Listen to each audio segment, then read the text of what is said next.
আসসালামু আলাইকুম everyone, welcome back to my channel. আজকে আমি চলে এসেছি একটি রোমান্টিক লাভ স্টোরির গল্প নিয়ে। তো চলো শুরু করা যাক।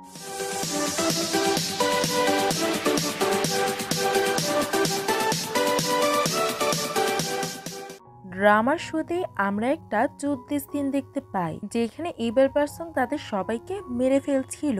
তখন ওইখানের গ্রেট মাস্টার আর প্রিন্সেস সাশার জীবন স্যাক্রিফাইস করে দিবে। যদি তারা দুজন জীবিত থাকে তাহলে ইভেল পারসনটা তাদেরকে নিয়ে ওইখান থেকে চলে যাবে, তাদের কিংডমে রাজত্ব করবে আর তাদেরকে স্লেভ বানিয়ে দিবে। এই জন্য উনি সাশার জীবনটা স্যাক্রিফাইস করে দেয় আর সাশাকে একটা গিফটও দেয়, যে 10,000 বছর পরে সাশার রিবাত হবে। আর তার কাছে এখন যে শক্তিগুলো আছে ওই সময় ওই শক্তিগুলো থাকবে। তারপরে আমরা 10,000 বছর পরের সিন দেখতে পাই। সাশার নামে এখন সেই রাস্তার মধ্যে একটা গাড়ি শাওয়ের অ্যাক্সিডেন্ট করতে যায়। ওইটা থেকে শাওয়ের ফ্রেন্ড মিয়া বের হয় আর শাওয়ের কিছুদিন আগের মেমোরিগুলো মনে পড়ে। তার ফ্রেন্ড তার বয়ফ্রেন্ডের সাথে মিলে তাকে চিট করেছিল, কিন্তু সে সবাইকে এটা বলেছিল যে এসব কিছু শাওয়ের জন্য হচ্ছে। শাও তখন সবার সামনে বলতে লাগে যে আমার ফ্রেন্ডই আমার বয়ফ্রেন্ডকে পছন্দ করে আর তারা দুজন আমাকে ধোকা দিচ্ছে, কিন্তু মিয়া তার কথা বারণ করে দেয়। তখন শাও তার হাতটা তার কপালের মধ্যে রাখে। তখন মিয়া পাবলিকালি শ্বাসের সাথে যা যা করেছে সবকিছুই কনফেস করে। কনফেস করার পরে তার মনে পড়ে এসব কিছু আমি কি করলাম আর আমি কেন এইগুলোকে বললাম। তখন ওইখানে সবাই অনেক বেশি অবাক হয়ে যায় আর তারা মিয়াকে উল্টাপাল্টা কথা বলতে লাগে। এসব কিছু দেখে শাও অনেক বেশি খুশি হয় আর বলে, তোমার কি মনে হয়েছে যে তুমি আমার থেকে এই নেকলেসটাকে কেড়ে নিয়ে আমার থেকে আমার ভাগ্য কেড়ে নিবে? আর শাও ওই নেকলেসটাকে জ্বালিয়ে দেয়। তারপরে সে তার বয়ফ্রেন্ডের বিরুদ্ধে পুলিশে কমপ্লেন করে দেয় যে সে এইখানে অনেককে ধোকা দিচ্ছে, আমার কাছে এটার প্রমাণও আছে। আর সবকিছু পুলিশের কাছে পাঠিয়ে দেয়। তখনই মিয়া জানতে পারে যে জাওকে গ্রেফতার করে নেওয়া হয়েছে। শাও ভাবতে লাগে, মাস্টার যেমনটা বলেছিল এখানে তো আমি একটা গুড, রিচ আর হ্যান্ডসাম একটা ছেলে পাবো, কিন্তু আমি কিভাবে জানবো যে সে কে? তখনই তার পাওয়ারের কথা মনে করে, কিন্তু সে এগুলোকে এখনো ভালোভাবে ইউজ করতে পারতো না, কারণ তার রিবাত হয়েছিল সাশার শরীরের মধ্যে। এর জন্য সাশা ভেবে নেয় যে আমি প্র্যাকটিস করে আমার পাওয়ারগুলোকে আরো বেশি শক্তিশালী করব। এই জন্য সে একটা নতুন বিজনেস খোলে মানুষের ভবিষ্যৎ দেখার। আর এটার জন্য সে অন্য কারোর থেকে কোনো টাকাই নিবে না। তখন ওইখানে অনেকগুলো লোক আসে, কিন্তু কেউই তাকে বিশ্বাস করতে পারছিল না। তখনই ওইখানে একটা মহিলা আসে আর উনি সবাইকে কাগজ দিচ্ছিল, কারণ ওনার মেয়ে হারিয়ে গেছে আর ওনার মনে হচ্ছিল যে কেউ ওনার মেয়েকে কিডন্যাপ করে নিয়েছে। শাও বলে, আপনাকে চিন্তা করার একদমই দরকার নেই আর আমি আপনার মেয়েকে খুঁজে দিব। আর সে ওনার মেয়ের ছবি দেখে বলে দেয় যে আপনার মেয়ে কিডন্যাপ হয়নি, আপনার মেয়ে হারিয়ে গেছে। সে যে পার্সনের সাথে আছে ওই পার্সনটা তার সাহায্য করতে চায় যাতে সে তার বাসায় যেতে পারে। আর আপনার মেয়ে এত বেশি ছোট যে আপনার মেয়ে বাসার অ্যাড্রেস আর ফোন নাম্বার কিছুই বলতে পারছে না। আর শাও ওনাকে একটা নাম্বার দেয়। যখনই ওই মহিলাটা ওই নাম্বারে কল দেয় তখন ওই মহিলাটা ওনার মেয়েকে খুঁজে পায়। তখন ওই মহিলাটা তার উপরে অনেক বেশি খুশি হয়ে যায় আর তাকে অনেকগুলো টাকা দিতে চায়। শাও বলে, আমার এটার কোনোই দরকার নেই, আপনি শুধু আমাকে ধন্যবাদ বলেন। এইখানে শাও গুড ডিল করে তার পাওয়ারগুলোকে বাড়াতে চাচ্ছিল। তখন ওইখানে সবাই তাকে বিশ্বাস করতে লাগে আর বলে, আমাদের প্রবলেমগুলোকেও সমাধান করে দাও। তখনই একটা ছেলে ওইখানে আসে আর বলে, প্লিজ আমার ভাইকে খুঁজে বের করো। যখনই সাশা ওই ছবিটাকে দেখে তখনই সে বুঝে যায় যে সে তার 3টা ভাইয়ের মধ্যে 2টা ভাইকে খুঁজে পেয়ে গেছে। তাই সে ওইখানে দোকানটাকে বন্ধ করে জাওয়ের সাথে যেতে লাগে আর জাও তাকে জিয়ের কাছে নিয়ে আসে আর জি পাগলের মতো আচরণ করছিল। শাও আশেপাশের পরিবেশ থেকে বুঝতে পারে যে তার উপরে কেউ ব্ল্যাক ম্যাজিক করেছে। জাও তো কিছুই বুঝতে পারছিল না আর জি প্রচুর ভয় পাচ্ছিল আর সে শাওয়ের কাছে সাহায্য চায়। শাও তখন তার পাওয়ারগুলোকে ইউজ করে আর তার উপরে যে ব্ল্যাক ম্যাজিকটা করা হয়েছিল, যে করেছিল, এটা তার উপরেই চলে যায়।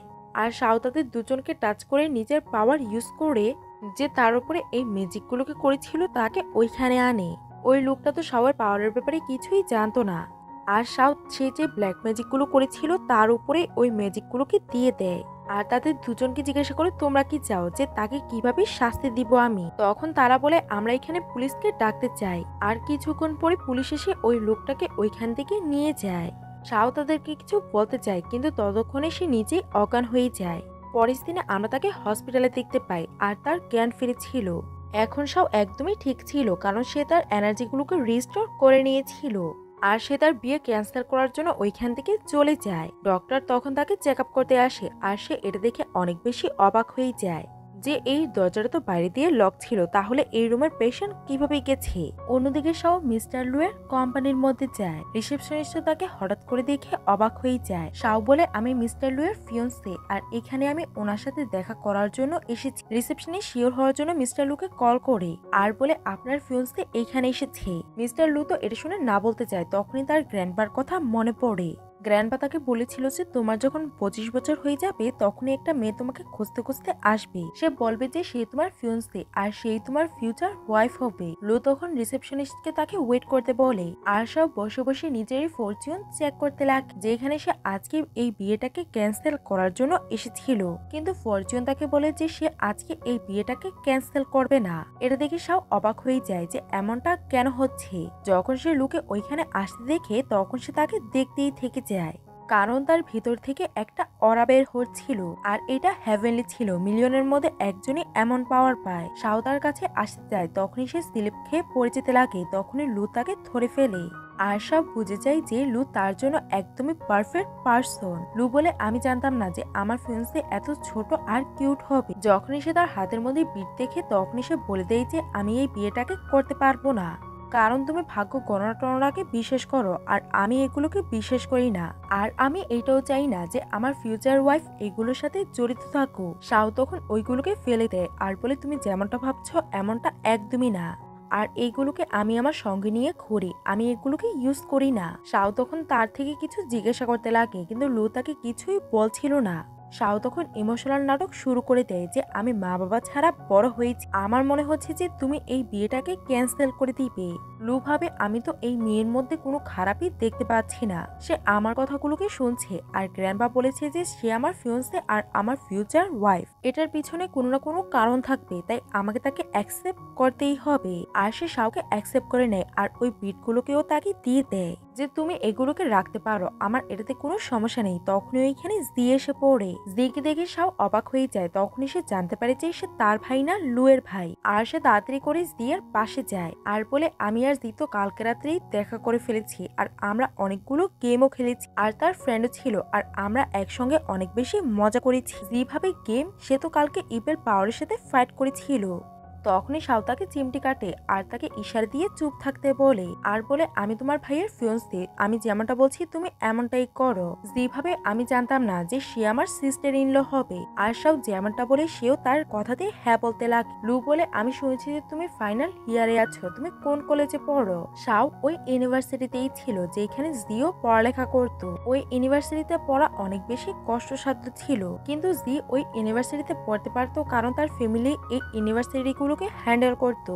লু বলে, তুমি তোমার খেয়াল রাখবে। তখনই তার অ্যাসিস্ট্যান্ট তাকে ডাকতে আসে আর সে তাদেরকে বাই বলে ওইখান থেকে চলে যায়। তার যাওয়ার সাথে সাথেই জিৎ তার থেকে সাহায্য চাইতে লাগে যে আমার ফ্রেন্ড এখনো আলাদা আলাদা ভূত দেখতে পায়। শাও বলে, এটাতে ভয় পেয়ে বা কি হবে, আর ভূতকে তাকে মেরে ফেলবে না। জি বলে, তোমার জন্য এগুলো নর্মাল হবে, কিন্তু আমার ফ্রেন্ডের জন্য একদমই না, তাই প্লিজ তুমি আমার ফ্রেন্ডকে সেভ করে নাও। তখনই শাও ওইখানে এমিকে দেখতে পায়। শাও তাকে দেখে অনেক বেশি খুশি হয়ে যায়, কিন্তু এমি কষ্টে ছিল কারণ তাকে এইখানে মানুষরা সোল বানিয়ে রেখেছে আর সে এটা থেকে আলাদা হতে পারছে না। জি শাওকে বলে, তুমি এখানে কার সাথে কথা বলছো?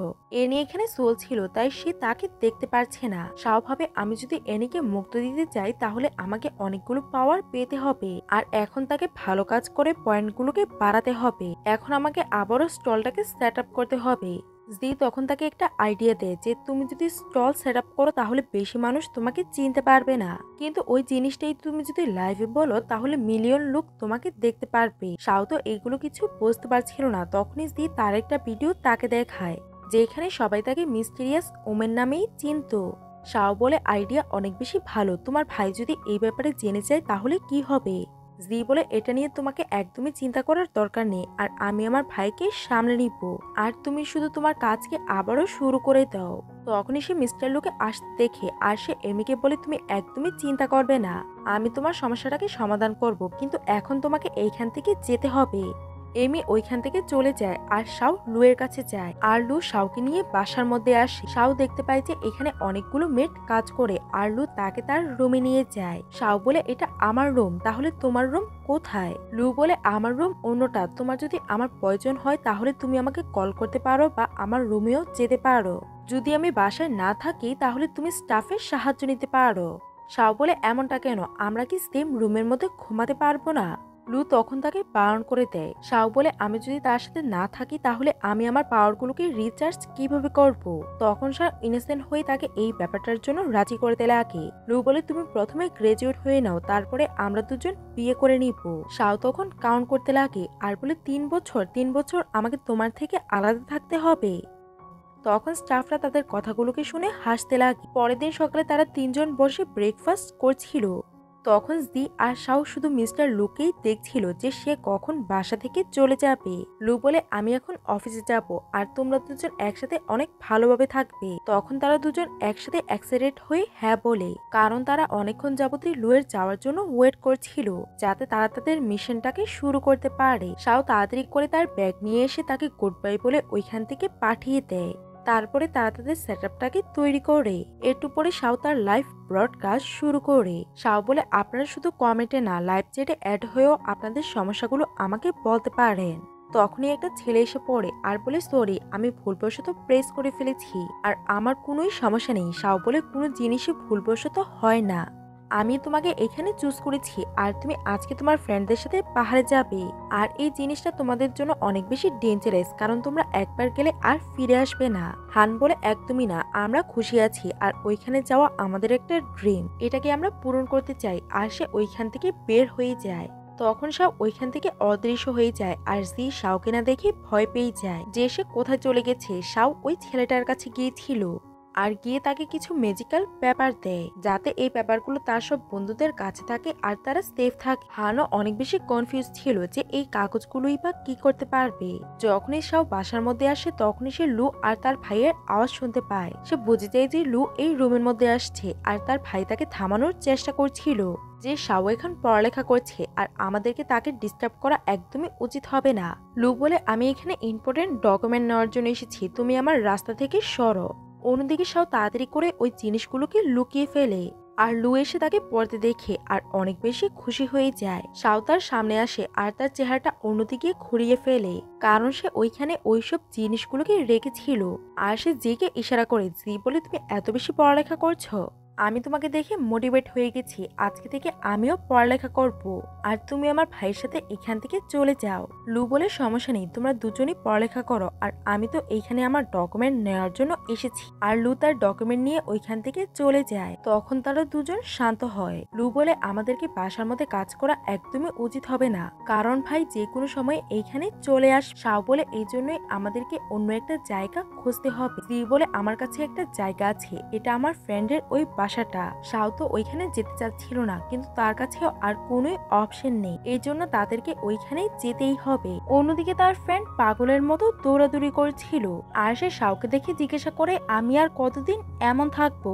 শাও বলে আমি তো তোমাকে বলেছি তুমি যদি সূর্যের আলোর নিচে থাকো তাহলে তুমি ঠিক হয়ে যাবে। তখনই গুয়ের বড় ভাই ভ্যাং ওইখানে আসে। শাওয়ের ভ্যাংকে দেখে মনে হতে লাগে এই দুজনের মধ্যে একজন তার ভাই হবে। ভ্যাং তাকে দেখে বলে আমার তোমাকে পরিচিত কেন মনে হচ্ছে। শাও তখন টপিক চেঞ্জ করে দেয়। ভ্যাং তাকে ধন্যবাদ বলে গুকে সেভ করার জন্য আর সে তাকে রিকোয়েস্ট করতে লাগে তার ভাইকে ঠিক করার জন্য, কারণ সে এখনো পুরোভাবে ঠিক হয়নি। শাও বলে কোনো সমস্যা নেই, আমি আপনার সাহায্য করব। শাও তখন ফিল করতে লাগে তাদের বাসার মধ্যে কোনো সমস্যা আছে আর সে গার্ডেনে গিয়ে একটা জায়গার মাটিগুলোকে সরাতে বলে। যখন তারা মাটিগুলোকে সরায় তখনই ওইটা থেকে একটা মূর্তি বের হয়। শাও বলে এই সবকিছু এই মূর্তিটার জন্যই হচ্ছে, আমাদেরকে এটাকে ভেঙে ফেলতে হবে। যখনই তারা ওইটাকে ভেঙে ফেলে তখনই গু নর্মাল হয়ে যায়। তখন ভ্যাং তাকে ধন্যবাদ বলে আর শাও তাকে ধন্যবাদ বলার থেকে বারণ করে, কারণ সে যদি তাকে বেশি ধন্যবাদ বলে তাহলে তার মেরিট পয়েন্ট কম হয়ে যাবে। তখন শ্যান তাকে বলে লাইভের সাথে সাথে আমরা মানুষকে অনেক কিছু শিখাবো, তারপরে দেখবে যে আমরা ওয়ার্ল্ড ট্যুরে চলে যাব। শাও বলে তোমার মাথাটা যদি এটার মধ্যে না লাগিয়ে পড়ালেখায় লাগাতে তাহলে তুমি অনেক দূরে এগিয়ে যেতে। তখন জি হাসতে লাগে আর তারা আবারও তাদের কাজ শুরু করে দেয়। অন্যদিকে লু অফিসে ছিল আর অ্যাসিস্ট্যান্ট তাকে আরো বেশি এগ্রিমেন্ট এনে দেয়। তখনই সে সময় চেক করে আর মোবাইলের ওয়ালপেপারে শাওয়ের ছবি ছিল আর ভাবতে লাগে আমার কাছে সত্যি একটা কিউট ওয়াইফ আসবে। আর সে পরে সব কাজগুলোকে ক্যান্সেল করে দেয়, এটা বলে যে কোম্পানির লোকেরা যদি 6টা বাজে চলে যায় তাহলে আমি এত বেশি কাজ করে কি করব। এটা শুনে অ্যাসিস্ট্যান্ট অবাক হয়ে যায়, কারণ তার বস ওভারনাইট কাজ করত, মিটিং করত, কিন্তু আজকে সে সময় মতন চলে যাচ্ছে। সেও এটা শুনে খুশি হয়ে যায়, কারণ এখন সেও তার গার্লফ্রেন্ডের সাথে বেশি সময় কাটাতে পারবে। লু যখনই বাসায় এসে শাও তাকে দেখেই হাক করে। লু বলে, তুমি হয়তো আমাকে একটু বেশি মিস করেছ।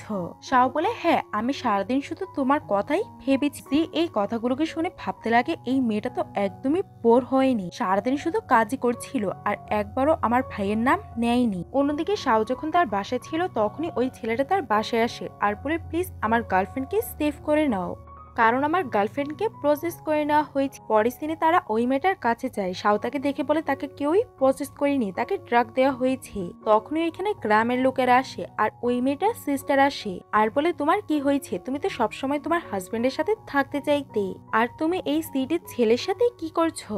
আর ওই মেয়েটা এমনটাই করছিল যেমনটা তার সিস্টার করতে বলছিল। তখনই শাও তাকে মেডিসিন দেয় আর ওই মেয়েটা নর্মাল হয়ে যায়। তখন সবাই অনেক বেশি কনফিউজ হয়ে যায় যে এই মেয়েটা নর্মাল কিভাবে হলো। মেয়েটা বলে, এটা আমার সিস্টার আর আমি অনেক বছর পরে গ্রামে গিয়েছিলাম যাতে আমি আমার ফ্যামিলির সাথে দেখা করতে পারি। যখনই আমার সিস্টার আমাকে পানি খেতে দেয় তারপর থেকেই আমার কিছুই মনে নেই। সিস্টার বলে, হ্যাঁ, এই সবকিছু আমিই করেছি আর আমরা দুজন তো একসাথে জন্ম হয়েছিলাম, কিন্তু তুমি ভালো জব করছো আর সবাই শুধু তোমাকেই সুন্দরী বলে। আমি যতই মেকআপ করিনি কেউই আমাকে অ্যাপ্রিসিয়েট করতে চায় না, সবাই শুধু তোমার প্রশংসাই করতে চায়। এটা শুনে ওই মেয়েটা অবাক হয়ে যায় যে তার সিস্টার তাকেই হিংসে করছে। শাও বলে, আজকাল মানুষ অনেক খারাপ, তারা আপন মানুষদেরকেও হিংসে করে। যখনই তারা বাসায় আসে তখনই তার থার্ড ভাই তাকে ধন্যবাদ বলতে লাগে যে আপনি যদি সঠিক সময়ে না আসতেন তাহলে আমি হয়তো আমার গার্লফ্রেন্ডকে হারিয়ে ফেলতাম। আর তারা তাদের রিলেশনশিপটাকে পাবলিক করে দেয়। থার্ড ভাই তার আরেকটা ভাইকে বলে, শাওকে অনেকটাই আমার মায়ের মতো লাগে। শাও এটা শুনে অবাক হয়ে যায়। তখনই ওইখানে ভ্যাং আসে আর তাদের সবাইকে একটা দুঃসংবাদ দেয়। এটা শোনার পর সবাই অনেক বেশি চিন্তিত হয়ে পড়ে। গু বসে তার সিস্টারের ব্যাপারে ভাবছিল, কারণ এখনো সে তার সিস্টারকে খুঁজে পায়নি। যখনই শাও ওইখানে আসে ভ্যাং তার থেকে সাহায্য চাইতে লাগে। শাও গুকে ওইখান থেকে যেতে বলে আর বলে, তোমার সিস্টার তোমার সামনেই আছে। ভ্যাং বলে, কি আমার সিস্টার মারা গেছে আর সে একটা সোল হয়ে গেছে, আমি তাকে এখন দেখতে পাচ্ছি না। শাও বলে, উল্টাপাল্টা কথা বলা বন্ধ করো, আর তোমার সিস্টার আমি। ভ্যাং বলে, তুমি যদি সব ব্যাপারে জানতে তাহলে তুমি আমাদেরকে আগে এই ব্যাপারে কেন বলোনি? শাও বলে, এটা বলেই বা কি হবে, আর আমি তো অমর, আর তোমাদের সবার অবস্থা একদমই ঠিক আছে, আমার সাহায্যের তোমাদের কারোই দরকার নেই। ভ্যাং বলে, সবকিছুই ঠিক আছে, কিন্তু তুমি লুয়ের বাসার মধ্যে কেন থাকছো? শাও বলে, এই জন্য কারণ আমরা দুজনেই বিয়ে করব আর সে আমার ফিয়ন্সে, আর অনেক তাড়াতাড়ি আমাদের বিয়ে হবে। ভ্যাং বলে, তোমরা দুজন একে অপরের সাথে বিয়ে করতে পারবে না। আর সে তার সঙ্গে শাওকে নিয়ে যেতে চায়। তখন শাও অদৃশ্য হয়ে যায়। শাও বলে, এই রিজনটার জন্যই আমি তোমাকে আমার পরিচয় দিতে চাইনি, আর আমি কোনোদিনও তোমার সাথে যাব না, এটা বলেই সে ওইখান থেকে চলে যায়।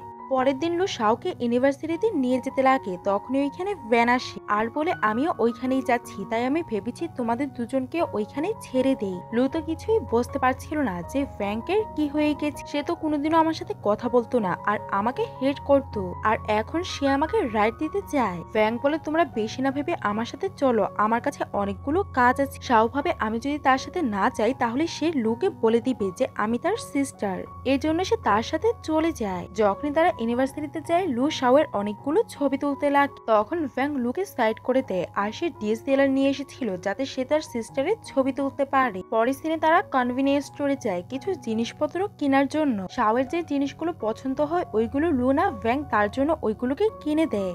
যখন তারা দুজন হাঁটছিল তখনও ভ্যাং তাদের পিছনেই ছিল। লু বলে, তুমি আমাদের পিছে কেন ঘুরছো? তুমি তো আমাদেরকে ড্রপ করার জন্য এসেছিলে, এখন তো আমার মনে হচ্ছে রাতে তুমি আমাদের সাথেই বাসায় যাবে। ভ্যাং বলে, শাও আমার সিস্টারের মতো, তাই আমি তাকে প্রোটেক্ট করছি। লু বলে, মুখটাকে বন্ধ রাখো, সে আমার ফিয়ন্সে আর সে কোনদিনই বা তোমার সিস্টার হলো, আর প্লিজ এখন তুমি আমাদেরকে আমাদের প্রাইভেট টাইম কাটাতে দাও। এটা বলেই সে শাওকে নিয়ে ওইখান থেকে চলে যায়। ভ্যাং বলে, সমস্যা নেই, তুমি যদি সত্যিটা জানতে পারো তাহলে তুমি আমার কাছে এসে রিকোয়েস্ট করবে। আমার সিস্টারকে বিয়ে করার জন্য। পরের দিনে তারা লাঞ্চ করার জন্য যায়। লু শাওকে ভ্যাঙ্গের থেকে দূরে থাকতে বলে। শাও বলে আমার মনে হয় না যে সে আমাকে নিয়ে ডেঞ্জারাস পার্সন হবে। লু বলে তুমি জানো না যে এইখানে মানুষ কিভাবে চেঞ্জ হয়। জানি না সে তোমার এত বেশি কেয়ার কেন করছে, এই জিনিসটা নিয়ে আমি অনেক বেশি চিন্তিত। পরের দিনে শাও তার রুমে যায়। এটা তাকে ইউনিভার্সিটি থেকে দেয়া হয়েছিল আর সে রুমে গিয়ে তার রুমমেটের সাথে দেখা করে। তার নাম ছিল মিনি। মিনি শাওকে দেখিয়ে চিনে ফেলে আর তার প্রশংসা করতে লাগে। শাও বলে তোমার হাতের মধ্যে গোল্ডেন আছে, যদি কেউ তোমার সাথে হ্যান্ডশেক করার চেষ্টা করে তাহলে তুমি তার সাথে করবে না, তাহলে তোমার লাক তার উপরে চলে যাবে আর ওই মানুষের যে আনলাকি ব্যাপারগুলো থাকবে ওইগুলো তোমার উপরে ট্রান্সফার হবে। মিনি তখন তাকে ধন্যবাদ বলে যে তুমি আমাকে একটা ভালো কথা বলেছ আর তোমার যদি ফিউচারে কোনো সাহায্যের প্রয়োজন হয় তাহলে আমি তোমার সাহায্য করব। শাও বলে তুমি এখনই আমার সাহায্য করতে পারো, আমি লাইভ ব্রডকাস্ট শুরু করব আর তুমি সবকিছু সেট আপ করতে আমার একটু সাহায্য করে দাও। লাইভের মধ্যে অডিয়েন্সরা এক্সাইটেড ছিল যে আজকে শাও কাকে বাছাই করবে। শাও একজন ফ্যাশন ডিজাইনারকে চুজ করে। তখন ফ্যাশন ডিজাইনারটা বলে আমার একটা শো বাইরের কান্ট্রিতে হবে, এজন্য আমার পাসপোর্ট আর ভিসা দরকার, কিন্তু আমার পাসপোর্ট আর ভিসা দুইবার রিজেক্ট হয়ে গেছে। আর সে তার ঘটনাগুলো খুলে বলে। তখন শাও ওই ঘটনাগুলোকে অ্যানালাইজ করে আর বলে ভাগ্যই তোমাকে ওইখানে যেতে দিতে চাচ্ছে না আর এটা তোমার জন্য বেটার হবে তুমি যদি ওইখানে না যাও। যদি তুমি ওইখানে চলে যাও তাহলে ওইখান থেকে এখানে আসা অনেক কঠিন হয়ে যাবে আর হতেও পারে যে ওইটা তোমার শেষ দিন। ডিজাইনার এটার ব্যাপারে আরো জানতে চাইছিল। তখন শাও তার সব জিনিসগুলোকে বের করে অ্যানালাইজ করতে থাকে আর সে তাকে সলিউশনের সাথে সবকিছু বলে দেয়। তখন সব অডিয়েন্সরা তার প্রশংসা করতে লাগে যে আপনি অনেক বেশি স্মার্ট। তখনই লাইভ ব্রডকাস্ট শেষ হয়ে যায় আর মিনুও তার অনেক বেশি প্রশংসা করে। শাওয়ের মনে পড়ে যে ভ্যাং একটা জমির কাছে যাবে যাতে সে ওইখানে সয়েলটাকে টেস্ট করতে পারে তার কোম্পানির বেনিফিটের জন্য। শাও জানতো যে ওইটা পাহাড়ের জায়গা আর ওই জায়গাটা একদমই ঠিক না, ভ্যাংয়ের জীবনও চলে যেতে পারে। তাই সে ভ্যাংকে কল করে তার সাথে দেখা করার জন্য ডাকে। পরের দিনে সে তার সাথে দেখা করে আর তাকে একটা ম্যাজিক্যাল পেপার দেয়। ভ্যাং তাকে তার সাথে ওইখানে যেতে বলে যে আমার ওইখানে নেগেটিভ এনার্জি ফিল হয়। শাও ওইখানে যায় আর সে তার পাওয়ারটাকে ইউজ করে ওইখানের আকাশটা কালো হয়ে যায় আর সে ওইখানের ইভিল স্পিরিটদের সাথে কথা বলতে পারছিল। তখন ইভিল স্পিরিট আর শাও একটা ডিল করে নেয়। শাও বলে তুমি যদি এই জমি বা অন্য জমি দখল করে নাও তাহলে তোমার জীবন আরো 1 বছর কমে যাবে। এটা বলেই শাও ওইখান থেকে চলে আসে। পরের দিনে শাও লুয়ের সাথে ছিল। শাও আর লু প্ল্যানিং করে যে তারা বাইরে যাবে। তখনই একজন গ্র্যান্ডমা এসে শাওয়ের উপরে চিৎকার করতে লাগে। লু তো কিছুই বুঝতে পারছিল না আর গ্র্যান্ডমা তার গ্র্যান্ড চাইল্ডের জন্য অনেক বেশি চিন্তিত ছিল, কারণ ওনার মনে হচ্ছিল যে শাওয়ের ফরচুন টেলিং এর জন্য ওনার গ্র্যান্ডসন এখন হসপিটালে আছে। শাও ওনাকে বলে আমি তো আপনাকে চিনি না, কিন্তু শাও ওনাকে অনেক ভালো করেই চিনতো। সেই যে ছেলেটাকে কাগজ দিয়েছিল পাহাড়ে যাওয়ার আগে, ছেলেটা ওই দিন তার কথাটাকে শুনেনি, তাই তার এই অবস্থা হয়েছে। কিন্তু শাও এই ব্যাপারটাকে নিয়ে চিন্তিত ছিল যে লু যদি তার লাইভ ব্রডকাস্টের ব্যাপারে জানতে পারে তাহলে সে তাকে ছাড়বে না। তখন গ্র্যান্ডমা তাকে ওই কাগজগুলোকে দেখাতে লাগে আর বলে আমার কাছে প্রমাণ আছে যে তোমার এই ফিয়ন্সে ম্যাজিক পারে এমন নাটক করে। তুমি তো অনেক বড় একটা কোম্পানির প্রেসিডেন্ট আর তুমি কি এখনো এইগুলোকে বিশ্বাস করো? তখনই এখানে জি আর ব্যাং আসে আর অনেক অজুহাত দেখায় আর তাদের এই কথা বলার জন্য সবকিছু ওইখানেই সেট হয়ে যায় আর তারা এমন বোঝাতে লাগে যে গ্র্যান্ডমা এখানে ভুল মানুষকে ধরেছে। শাও বলে দেখো উনি আমার উপরে অনেক বেশি দোষ দিয়েছে আর তারা দুজন বাসার ভিতরে চলে যায়। শাও বলে তুমি কি আমার উপরে রেগে আছো? আমি প্রশ্ন দেখতে পারছি। সে বলে আমি তোমার উপরে রেগে নেই, আমি আন্টির উপরে রেগে আছি যে আন্টি তোমাকে কতগুলো কথা শুনিয়েছে। শাও বলে তাহলে ঠিক আছে। লু বলে আমি তো তোমার উপরে কোনোদিনও রাগ করতে পারি না। এখানে এমি আসে। লু বলে হঠাৎ করে সে এইখানে কিভাবে আসে? শাও বলে তুমি হয়তো তাকে দেখতে পাওনি আর আমি তো তাকে এখানে নিয়ে এসেছি কারণ আমি তার সাথে দেখা করতে চাচ্ছিলাম, এই জন্য। তারপরে তারা কথা বলার জন্য চলে যায়। লু বলে তাদেরকে একটু বেশি ক্লোজ মনে হচ্ছে। জি বলে হ্যাঁ, কারণ তারা অনেক আগে থেকেই একে অপরকে চিনে। লু বলে এই ব্যাপারটা তো আমিও জানি না, তাহলে তুমি কিভাবে জানলে? জি বলে তুমি কি বাসার মধ্যে থাকো নাকি? আর আমি শাওর সাথে পড়ালেখা করি আর শাও কথায় কথায় আমাকে তার ব্যাপারে বলেছিল। যখনই তারা রুমে যায় তখনই এমি তাকে সবকিছু বলে যে তাদেরকে এখন টেম্পলে যেতে হবে। যখনই তারা ওইখান থেকে যেতে লাগে তখন লু তাদেরকে জিজ্ঞাসা করে যে তোমরা এখন কোথায় যাচ্ছ? শাও তখন তাকে মিথ্যে কথা বলে এমি বলে তুমি আমার সাথে যাচ্ছ আর এই ব্যাপারে ওনাকে কেনই বা বলছো। শাও বলে আসতে বলো, কারণ সে আমার ফিউচার হাজবেন্ড, সে আমাকে সব জায়গায় যাওয়ার আগে বলে যায়, তাই আমাকেও বলতে হবে যে আমি কোথায় যাচ্ছি। লু তখন হাসতে লাগে আর বলে কোনো সমস্যা নেই, তোমরা যেখানে যেতে চাও যেতে পারো, আমি ড্রাইভারকে বলে দিব আর তোমরা যেখানে যেতে চাও যেতে পারো। শাও জানতো যে লুয়ের ড্রাইভার যদি তাকে নিয়ে যায় তাহলে ড্রাইভার এসে লুকে বলে দিবে যে তারা টেম্পলে গিয়েছে, এই জন্য সে তাকে বারণ করতে লাগে। এই সবটা ব্যাপার জি বুঝতে পারে আর বলে আমি তো ফ্রি আছি, আমি তোমাকে ওইখানে নিয়ে যাই। আর আমি বাসায় বসে থাকতে থাকতে বোর হয়ে যাচ্ছি। আর তারা সবাই ওইখান থেকে যেতে লাগে। বাইরে আসার পর শাও জিকে বলে ধন্যবাদ, এখন তুমি এখান থেকে যেতে পারো। জি বলে আমি তোমাদের সাথে যাওয়ার জন্য এসেছি। শাও বলে কোনো দরকার নেই, আর আমরা এখান থেকে তেলেপেতে হয়ে চলে যাব। জি বলে তুমি যদি আমাকে সাথে নিয়ে যাও তাহলে তোমার জন্যই ভালো হবে। যদি আমার ভাই ওইখানে চলে যায়, না হয় সে যদি তোমাকে কল দেয় তাহলে তুমি কি করবে? তখন তো তোমার আমার সাহায্যের প্রয়োজন আছে, আর আমি তোমাকে তখনই সাহায্য করতে পারবো যখন আমি তোমার সাথে থাকবো।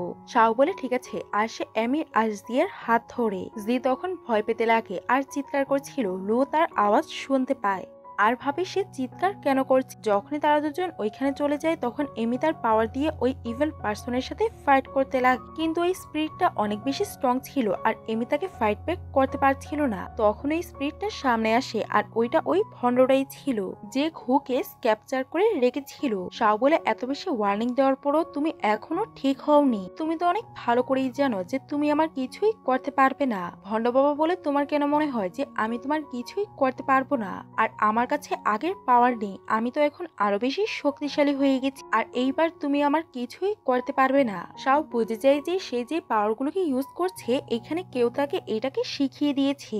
তখন শাও তাকে অনেক শাস্তি দেয় আর তাকে সম্পূর্ণ সত্যিটা বলতে বলে। তখন মৌ তাকে কিছুই বলে না আর বলে এটা আমার শক্তি আর আমি এটাকে ইউজ করেছি, আর তুমি কোনোদিনও জানতে পারবে না যে আমার বস কে। শাও বুঝে যায় যে সে তাকে সত্যিটা বলবে না, তাই সে তাকে পুড়িয়ে দেয়। পরের দিনে রাত হয়ে যায় আর প্রচন্ড বৃষ্টি হচ্ছিল।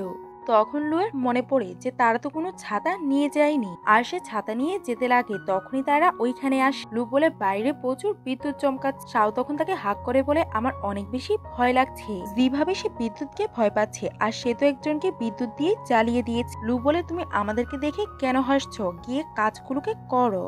পরের দিন শাও আর লু লিভিং রুমে আসে। তখন এখানে মিনি তার জন্য অনেক কিছু নিয়ে আসে যাতে সে তার লাইভ ব্রডকাস্ট সহজেই করতে পারে। লু তো এগুলোকে দেখে কিছুই বুঝতে পারছিল না, আর শাও মিনিকে ইশারা করে। মিনি কিছুই বুঝতে পারছিল না আর সে সবকিছু খুলে বলতে চায়। তখনই দিয়ে সে তার মুখটাকে বন্ধ করে আর বলে শাও ইনফ্লুয়েন্সার হতে চায়, এই জন্যই সে এইখানে এত কিছু এনেছে। লু বলে এমন ব্যাপার, তুমি আমাকে এই ব্যাপারে আগেও বলতে পারতে, আমি কোম্পানিতে কথা বলে দিব আর তোমার যা ইচ্ছে করবে তুমি ওইটাই করতে পারো। জি বলে এটাতে আমাদের তোমার সাহায্যের কোনোই দরকার নেই, আর এটা একটা অ্যাসাইনমেন্ট যেটা আমাদেরকে কলেজ থেকে দেয়া হয়েছে, যেটা আমাদেরকে নিজেদেরকেই করতে হবে, তাই তুমি সাহায্য করবে না। জি বলে ঠিক আছে, আর শাও তুমি অনেক ভালো করে এই অ্যাসাইনমেন্টটাকে কমপ্লিট করবে, আর আমি তাকে বিশ্বাস করি। আর সে সবাইকে অল দ্য বেস্ট বলে ওইখান থেকে চলে যায়। মিনি বলে আমি কিছুই বুঝতে পারছি না, পুরোটা চায়না জানে যে তুমি লাইভ ব্রডকাস্ট করো আর তুমি সবার সমস্যাগুলোকে সমাধান করো, আর লু এই ব্যাপারে এখনো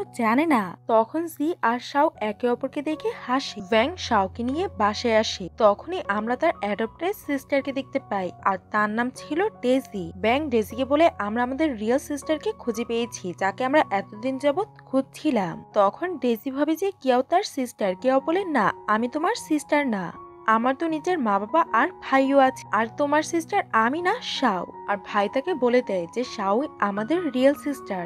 ডেজির এটা শুনে ভালো লাগে যে শাও তার রিয়েল সিস্টার, কিন্তু তার একটু হেজিটেটও ফিল হচ্ছিল।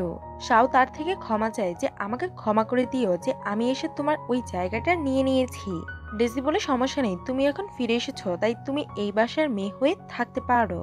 শাও বলে কেন, এখনো তো তারা তোমাকে তাদের সিস্টার ভাবে। ডেজি বলে কিন্তু আমি অ্যাডপ্টেড, আর ওনাদের আগে মনে হয়েছিল যে আমি এই বাড়ির রিয়েল ডটার, কিন্তু ডিএনএ টেস্ট করে জানা যায় যে আমি রিয়েল ডটার না। ব্যাং বলে তোমরা দুজনেই আমার সিস্টার, আর রিয়েল আর অ্যাডপ্টেডে আমার কোনোই সমস্যা নেই। শাও তখন ডেজিকে বোঝায়। ডেজি বলে তুমি কি আমার উপরে রাগ করছো না যে এতদিন যাবত আমি তোমার জায়গায় ছিলাম? শাও বলে আমি তোমার উপরে কেন রাগ করব, তারা সবাই তোমাকে আপন ভাবে, আর তুমি কোনো ভুল কাজ করোনি যে আমি তোমার উপরে চিৎকার করব। আর যা যেমন আছে এমনই ঠিক আছে। পরের দিনে শাও তার লাইভ ব্রডকাস্ট শুরু করে আর আজকের লাইভে একটা পাগল পার্সন অ্যাড হয়। আর এই ছেলে 3টা বিয়ে হয়ে গেছিল আর সে তার সমস্যার কথা শাওকে বলতে লাগে যে আমার মধ্যেই কোনো সমস্যা আছে, আমি যাকেই বিয়ে করি ওই মেয়েটা কিডন্যাপ হয়ে যায় না হলে মারা যায়। শাও তখন তার প্রিভিয়াস লাইফের ব্যাপারে বলতে লাগে যে তোমার মা অনেক বেশি স্মার্ট আর তুমিও, আর তোমার ওয়াইফের ব্যাপার তারা কেউই অ্যাক্সিডেন্টে মারা যায়নি, তাদেরকে তুমিই মেরেছ। এটা শোনার পর ওই লোকটা বলে মিথ্যে কথা বলা বন্ধ করো। শাও বলে আমি মিথ্যে কথা বলি না, আর তুমি অনেক ভালো করে জানো যে তোমার থার্ড ওয়াইফ কোথায় আছে। তখনই ওই লোকটা তার থার্ড ওয়াইফের ডেড বডি দেখাতে লাগে আর সে তার পাশেই তার ওয়াইফের বডিটাকে ফ্রিজ করে রেখেছিল। সবাই এটা দেখে ভয় পেয়ে যায়। শাও বলে চিন্তা করার দরকার নেই, আর পুলিশ তাকে খুঁজে তার বাসায় যাবে, আর আমি তোমাকে শাস্তি দেওয়ার মতো কেউই না। তখনই পুলিশ এসে তাকে ধরে নিয়ে যায় আর আমরা তার ভিতর থেকে একটা ইভেল সোলকে বের হতে দেখি, আর ওইটা একটা ইভেল সোল ছিল। অন্যদিকে আমরা শাওকে দেখি তার ইউনিভার্সিটি শেষ হয় আর সে লুকে মেসেজ করে তাকে পিক করার জন্য। সে যখন ক্যাম্পাসে হাঁটছিল তখনই তার কাছে তার ক্লাসমেট আসে আর সবার সামনে প্রপোজ করতে লাগে, আর সবাই এই জিনিসটা দেখে অনেক বেশি এক্সাইটেড হয়ে যায় আর চিয়ার আপ করতে লাগে যে এই জিনিসটা দেখে অবাক হয়। আর তার ক্লাসমেটকে বোঝায় যে এটা হতে পারবে না কারণ সে আমার সিস্টার ইন ল। তখন ক্লাসমেটের মনে হতে লাগে যে সে তার সাথে মজা করছে আর তাকে ভয় দেখাচ্ছে, তাই সে তাকে বলে তোমার ভাইকে বলো তাকে এখান থেকে নিয়ে যেতে। তখনই লু ওইখানে আসে আর তার ক্লাসমেট তাকে দেখে ভয় পেয়ে যায়। আর ক্লাসমেট ভাবে আমি যদি জানতাম যে সে লুয়ের গার্লফ্রেন্ড তাহলে আমি কোনোদিনও তাকে অ্যাপ্রোচ করতাম না। আর সে শাও আর লুয়ের থেকে ক্ষমা চায় আর শাওকে বলে আমি তোমাকে সত্যি পছন্দ করি, আর ফিউচারে যদি তোমাদের ব্রেকআপ হয়ে যায় তাহলে তুমি আমার ব্যাপারে ভাবতে পারো। জি তখন তার মুখ বন্ধ করে তাকে ওইখান থেকে নিয়ে যায়। লু তাকে জিজ্ঞাসা করে আজকে যেভাবে এই ছেলেটা তোমাকে অ্যাপ্রোচ করেছে তোমার সাথে কি সবসময় এমনই হয়? শাও বলে না, এমনটা আজকেই হয়েছে, আর যদি এমনও হয় তাহলে কি আমি তোমাকে ছেড়ে যাব না। আর শাও অনেক ভালোভাবে বুঝতে পারে যে লু জেলাস ফিল করছে। অন্যদিকে শাও তার ভাইকে বলে তুমি জানো তো যে তুমি অনেক তাড়াতাড়ি বাবা হতে যাচ্ছ। ব্যাং এটা শুনে অবাক হয়ে যায় আর ভাবতে লাগে ওই মেয়েটা কে যার সাথে সে নাইট স্পেন্ড করেছিল। রাতে শাও ঘুমানোর চেষ্টা করছিল কিন্তু সে ঘুমাতে পারছিল না কারণ সে খারাপ স্বপ্ন দেখে আর সে ইভেল স্পিরিটটাকে অনুভব করতে পারে। তখন এলো তার জন্য পানি নিয়ে আসে। তখন শাওয়ের কাছে তার ভাই কল করে। পরের দিনে শাও তার ভাইয়ের সাথে দেখা করতে যায়। তখন তার ভাই অনেকগুলো মেয়ের ছবি দেখায় আর বলে এদের মধ্যে কে আমার বাচ্চার মা হবে। শাও তাদের মাঝখানে কাউকে খুঁজে পাচ্ছিল না। ফাইনালি সে ওই মেয়েটাকে খুঁজে পায়। এটা দেখে তার ভাই ভাবনায় পড়ে যায় কারণ সে ওই মেয়ের সাথে একবারই দেখা করেছিল। শাও বলে ওই দিন তুমি ড্রিঙ্ক করেছিলে তাহলে অনেক কিছুই হতে পারে, এটা তোমাকে মনে করা উচিত। পরের দিনে তারা ওই মেয়েটাকে বাঁচানোর জন্য চলে যায়। যখনই তারা ওইখানে যায় তখনই তারা ওই মার্কসম্যানটাকে ওইখানে দেখতে পায় আর সে শাওকে এখানে আসতে দেখে অনেক বেশি খুশি হয়ে যায় আর সে শাওয়ের উপরে নেট দিয়ে দেয়। এটার কারণে শাও তার পাওয়ারগুলোকে ইউজ করতে পারছিল না। ছেলেটা বলে এখানে সবকিছু স্পিরিচুয়াল জিনিস দিয়ে তৈরি করা, তাই তুমি তোমার পাওয়ার ইউজ করতে পারবে না। যখনই শাও তার পাওয়ার ইউজ করে ওই ছেলেটাকে এই সবকিছুর মাঝখানে ফাঁসিয়ে দেয়, এটা দেখে ওই ছেলেটা অনেক বেশি অবাক হয়ে যায় কারণ ওই ছেলেটা বুঝতে পারেনি যে শাও অনেক বেশি পাওয়ারফুল। শাও যখন তার ফেস থেকে মাস্কটাকে সরাতে লাগে তখনই ওই ছেলেটা ওইখান থেকে গায়েব হয়েছে। তখন শাও তার ভাই আর সিস্টার ইন লকে নিয়ে ওইখান থেকে বাসায় চলে যায়। আর শাও অনেক বেশি পাওয়ার ইউজ করে ফেলেছিল, এই জন্য তার মাথা ঘুরতে লাগে, তাই তাকে হসপিটালে নিয়ে যাওয়া হয়। আর লু তাড়াতাড়ি করে তার সাথে দেখা করতে আসে আর জিজ্ঞাসা করতে লাগে তোমার কি হয়েছে। শাও তো লুকে কিছুই বলতে পারতো না, তাই সে তাকে পিরিয়ডের ব্যাপারে বলে দেয়। লু বলে যদি এমন ব্যাপারে হয়ে থাকে তাহলে তুমি আমাকে রাত্রে বলতে পারতে, আমি এই সবকিছুতেই নর্মালাইজ আর আমি তোমার আরো ভালোভাবে কেয়ার করতে পারতাম। শাও বলে সমস্যা নেই, এখন তো তুমি জেনে গেছো তাই তুমি আমার অনেক ভালোভাবে খেয়াল রাখো। তখনই আমরা ওই হসপিটালের মধ্যে ওই মার্কসম্যানটাকে দেখতে পাই আর সেও একটা রুগী সেজে ওইখানে এসেছিল। নার্স তাকে চিনতে পারছিল না আর সে তার থেকে তার নাম জিজ্ঞাসা করে। তখন সে নার্সকেই হিপনোটাইজ করে দেয় আর ওইখান থেকে চলে যায়। পরের দিনে তার ভাই ভাবি তার সাথে দেখা করতে আসে আর তার ভাবি তাকে ধন্যবাদ বলছিল ওনার জীবন বাঁচানোর জন্য। তখনই ওইখানে ভ্যাং এর ছোট ভাইও আসে। সে একটা বিষয় নিয়ে চিন্তিত ছিল কারণ তার গার্লফ্রেন্ড তার থেকে অনেক ভালো একটা প্রপোজাল আশা করছিল। তখন তার ভাবি বলে এটা তো অনেক ভালো আইডিয়া। ছোট ভাই বলে আমি বুঝতে পারি না যে মেয়েরা এত বেশি কমপ্লিকেটেড কেন হয়। শাও বলে তোমাকে চিন্তা করার দরকার নেই, তুমি শুধু একটা প্রপোজাল অ্যারেঞ্জ করতে চাও, আমি তোমাকে এটার মধ্যে সাহায্য করব। তারপরে ওইখানে গু আসে আর তারা বাসায় চলে যায়। পরের দিন যখন সাঁওতাল লাইভ করার জন্য যাচ্ছিল তখন ওই ইভেল পার্সনটা তার উপরে নজর রাখছিল আর সে ওই বাড়িটাকে টার্গেট করে লু ওই বাড়ির মধ্যেই ছিল। আর অন্যদিকে সাঁওতাল লাইভ ব্রডকাস্ট শুরু করে দেয়। তখন একটা লোক তার সমস্যার কথা বলে যে আমার ওয়াইফ আমাকে বারবার ছেড়ে চলে যাচ্ছে, আমার তো এখন এমন মনে হচ্ছে যে সে আমার ওয়াইফ না। তখন সাও কিছু গণনা করে আর বলে আপনার ওয়াইফ আর আপনাকে ভালোবাসে না, উনি অন্য কাউকে পেয়ে গেছে, তাই উনি আপনাকে ছাড়তে চায়।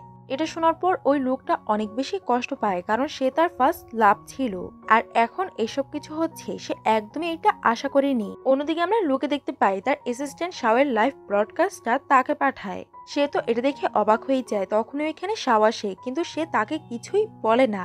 লু তাকে বলে তোমার আজকে আসতে এত লেট কেন হলো? শাও বলে আজকাল আমার অ্যাসাইনমেন্ট একটু বেশি হয়ে গেছে এজন্য। আর সে এটা বলেই উপরে ফ্রেশ হওয়ার জন্য চলে যায়, কিন্তু সে তার মোবাইলটা ওইখানেই ফেলে যায়। তখন গ্রুপের মধ্যে অনেক বেশি টেক্সট আসছিল। লু ওই মোবাইলটাকে দেখতেই যায়, তখন ওইখানে শাও এসে তার থেকে ওই মোবাইলটা নিয়ে নেয়। লু বলে তুমি এমন অ্যাক্ট কেন করছো যে তুমি আমার থেকে কিছু লুকাতে চাও? শাও বলে আমি কি লুকাচ্ছি? আর সে তার মোবাইলটা দেখাতে লাগে, কারণ সে আগে ওই গ্রুপের থেকে লিভ নিয়ে নিয়েছিল যাতে লু তার উপরে সন্দেহ না করে। কিন্তু লুও বুঝে যায় যে শাও যে লাইভ ব্রডকাস্ট করে এটা সবাই জানে, শুধু সে ছাড়া। আর আমিও দেখতে চাই যে শাও আমার থেকে এই ব্যাপারটাকে কতদিন লুকাতে চায়। লু যখনই ওইখান থেকে যায় তখনই সবাই তার সাথে দেখা করতে আসে আর জিজ্ঞাসা করতে লাগে তুমি গ্রুপ থেকে কেন লিভ নিয়েছ? লুকে সবকিছুর ব্যাপারে জেনে গেছে। ব্যাংক বলে আমি এখনই গিয়ে লুকে উচিত শিক্ষা দিচ্ছি সে নিজেকে কিভাবে। শাও বলে লু এখনো এই ব্যাপারে জানে না, কিন্তু আমি শিওর না যে লু এই ব্যাপারে জানে নাকি না। তারপরে তারা সবাই একসাথে প্ল্যানিং করতে লাগে। রাত্রে লু যখন ঘুমায় তখনই শাও তার স্বপ্নে যায় আর বলে আজকে আমাদের বিয়ে, তুমি কি আমাকে অ্যাকসেপ্ট করবে? আমার ভালো আর খারাপ জিনিসগুলো? লু বলে আমি তোমাকে ভালোবাসি, তাই আমি সবকিছুকেই অ্যাকসেপ্ট করব। আর শাও তার লাইভ ব্রডকাস্টের ব্যাপারেও তাকে বলে। লু বলে আমি এই ব্যাপারে জানি, কিন্তু আমি তোমার উপরে রেগে নেই, কিন্তু আমি এই ব্যাপারটা নিয়ে কষ্ট পাচ্ছি যে সবাই এই ব্যাপারে জানে কিন্তু আমি জানি না। তখনই লু জেগে যায় আর ভাবতে লাগে আমি এত আজব স্বপ্ন কেন দেখছি। পরের দিনে ডেজি আর শাও কোথায় যেন যাচ্ছিল, তখন ড্রাইভারটা অনেক আজব আচরণ করতে লাগে আর ওই ড্রাইভারটাকে মাস্ক মেনে হিপনোটাইজ করে রেখেছিল। যখনই ওই ড্রাইভারটা অ্যাক্সিডেন্ট করতে যায় তখনই শাও তার ম্যাজিক দিয়ে গাড়িটাকে থামায় আর তারা দুজন গাড়ি থেকে বের হওয়ার পরে তারা ওই ড্রাইভারটাকে অনেক বেশি মারে। লুও তখন ওইখানে এসে পড়ে। শাও তো তাকে দেখে হাক করে আর বলে তুমি কি জানো যে আমি কত বেশি ভয় পেয়ে গেছিলাম? ড্রাইভার তো কনফিউজ হয়ে যায় যে এখনই তো সে আমাকে অনেক বেশি মারছিল আর এখনই এমন বলছে যে সে অনেক বেশি ভয় পাচ্ছে। পরের দিনে শাও তার লাইভ ব্রডকাস্ট করছিল। সে সবাইকে বলে আজকে আমি আপনাদের সবাইকে আমার লাইফে আসার সুযোগ করে দিয়েছি। তখনই তার লাইভ ব্রডকাস্টের মধ্যে হঠাৎ করে লু এসে পড়ে আর শাও তাকে দেখে অবাক হয়ে যায়। লু ওই লাইফটাকে দেখছিল আর সে শাওর উপরে প্রাউড ফিল করছিল, কারণ মিলিয়নের উপরে লোক এই লাইফটাকে দেখছিল। তখন তার কলমটা নিচে পড়ে যায় আর ভুলবশত তার রিকোয়েস্ট বাটনে ক্লিক হয়ে যায়। শাও তো কিছুই বলতে পারছিল না আর ডেজি আর কিয়াও কিছুই বলছিল না। তখনই জি এসে বলে তোমরা কি করছো আর এখানে কি চলছে? লু বলে আমি তোমার সিস্টার ইন লর লাইভ ব্রডকাস্ট দেখছি। এটা শুনে শ্যান অবাক হয়ে যায় আর সে গিয়ে দেখে আর ওইখানে সবাই লুয়ের প্রশংসা করছিল যে সে এত হ্যান্ডসাম। তখন শাও ওই লাইফটাকে এন্ড করে দেয় আর সবাই কমেন্টে কথা বলা বলে করছিল যে মনে হচ্ছে যে আমাদের সিস্টার ভালোবাসায় পড়ে গেছে। শাও বলে হ্যাঁ সে আমার ফিয়ন্সে আর আমি ভুলবশত তাকে অ্যাকসেপ্ট করে নিয়েছি আর সে তো এখন অফিসের মধ্যে কাজ করছে।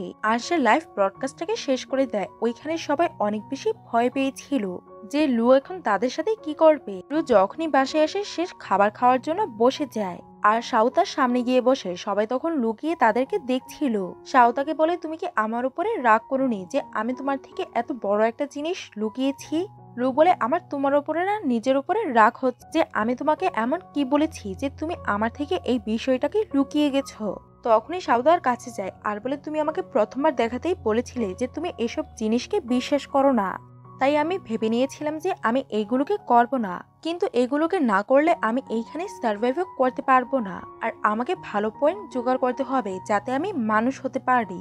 লু বলে কোনো সমস্যা নেই আর তোমার যা ইচ্ছে করবে তুমি তাই করতে পারো। আর সে তাকে কিস করে। সবাই তখন হাসতে লেগে যায়। তখন তারা ওইখান থেকে চলে যায় আর তারা অনেক বেশি ক্লোজ আসছিল। তখনই ওইখানে জি আসে আর বলে আমি কিছুই দেখিনি আর সে ওইখান থেকে চলে যায়। পরের দিনে শাওর কাছে জি আসে আর বলে আমি কিছুই বুঝতে পারছি না যে ডেজির কি হয়ে গেল। তখন শাও ক্যালকুলেট করে আর বুঝতে পারে যে ডেজি অনেক বড় একটা বিপদের মধ্যে আছে। তখনই আমরা মার্কসম্যানকে দেখতে পাই আর তার নাম ছিল ফ্যাংলি। সে এইসব কিছুকে করছিল। সে তো শাওকে টার্গেট করতে পারছিল না, তাই সে শাওয়ের ফ্রেন্ড আর ফ্যামিলিগুলোকে টার্গেট করছিল যাতে শাও এসব কিছুতে কষ্ট পায়। আর সে তার অ্যাসিস্ট্যান্টকে পাঠায় এসব কিছুকে করার জন্য। তখন ওইখানকার সবাই তার অ্যাসিস্ট্যান্টকে মেরে মেরে তাড়িয়ে দেয়, কিন্তু অ্যাসিস্ট্যান্ট তবুও ওই ইনফরমেশনগুলো নিয়ে তার কাছে আসে। পরের দিনে তারা যখন ডেজির সাথে দেখা করতে যায় তখন সব ভাবতে লাগে যে আমাকে ব্যাংলির মুখোমুখি হতেই হবে, কারণ অতীতেই ব্যাংলি তার কিংডমের উপরে আক্রমণ করেছিল আর সে শাওকে শেষ করতে চাচ্ছিল আর শাওয়ের পাওয়ারগুলোকেও। শাও তখন এমির সাথে তার কাছে যায় আর লুও ওইখানে আসে। শাও যখনই লুকে দেখে তখনই তার লুয়ের জন্য চিন্তা হতে লাগে। লু বলে তুমি তো আমাকে বলেছিলে যে আমি তোমার অনেক ভালো গুড পয়েন্ট আর আমি থাকলেই তুমি রিচার্জ হতে পারো, তাই আমি তোমার সাহায্য করব। তখন তাদের মাঝখানে ঝগড়া হতে লাগে আর ভ্যাংলিন মনে হচ্ছিল যে সে শাওয়ের পাওয়ারগুলোকে নিয়ে নিবে, কিন্তু তার নিজেরই সব পাওয়ারগুলো চলে যায় আর সে তার অ্যাসিস্ট্যান্টকে নিয়ে ওইখান থেকে হেলে চলে যায়। তখন শাও আর লু তাদের জীবন নতুনভাবে শুরু করে আর এইখানেই আমাদের এই ড্রামাটির হ্যাপি এন্ডিং হয়ে যায়। আপনাদের এই ড্রামাটি কেমন লাগলো কমেন্ট করে জানাবেন। ভিডিওটি ভালো লেগে থাকলে লাইক করে দিবেন আর এমন আরো নতুন নতুন ভিডিও দেখার জন্য তাড়াতাড়ি করে আমাদের চ্যানেলটিকে সাবস্ক্রাইব করে দিন। আপনারা সবাই ভালো থাকবেন। আল্লাহ হাফেজ।